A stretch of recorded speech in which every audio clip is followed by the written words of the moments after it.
I'm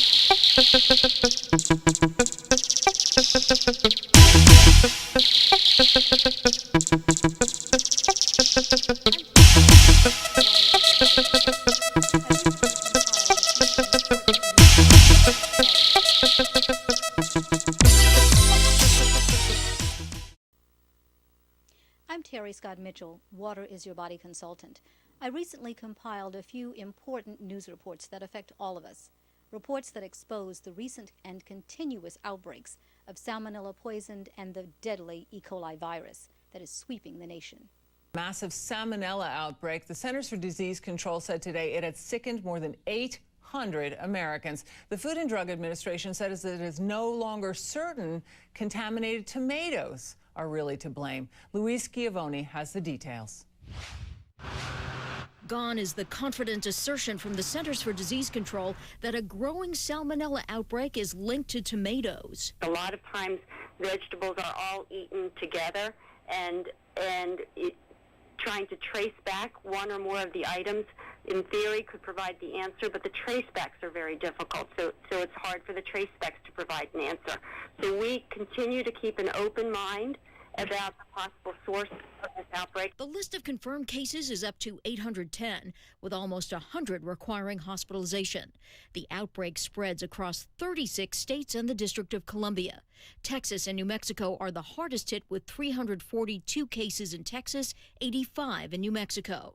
But with inspectors on the ground along a tomato supply path from Mexico and Florida, there seem to be more questions than before, including the question, are tomatoes really the cause? Essentially, what we've got to do here, and what we are doing, is to re-examine the whole thing, looking again, trying to identify new clusters.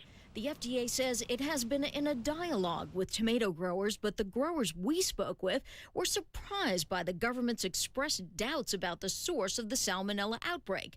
At the Georgia Fruit and Vegetable Association, Executive Director Charles Hall told CNN, quote, "The tomato industry is in crisis because of the implication that tomatoes caused this illness. If it turns out it's not tomatoes, it's a crying shame for all these guys who lost so much money. There is no way to recoup that loss." End quote.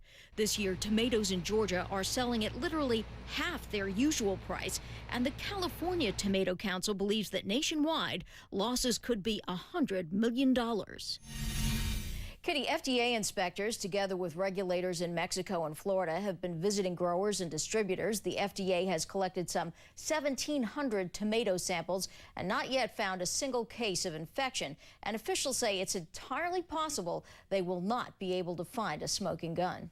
You know, Louise, I have to say, a week ago, you suggested and reported that perhaps it was not in the tomatoes, that they were not to blame. What did they say at that point?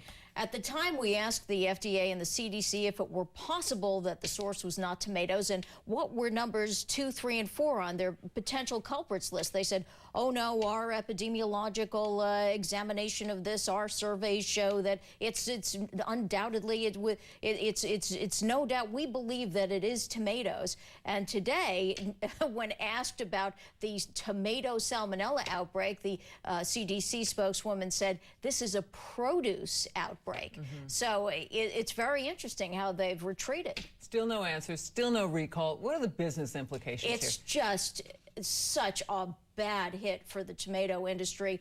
At least in the United States, we know that it's $100 million. That's what we knew last week. But there are millions and millions of dollars lost, and some people say that they could well go out of business. It's a bad business environment to begin with, and to take this hit, it's a really bad time. It is a real disgrace. Thanks very much, Louise Schiavone.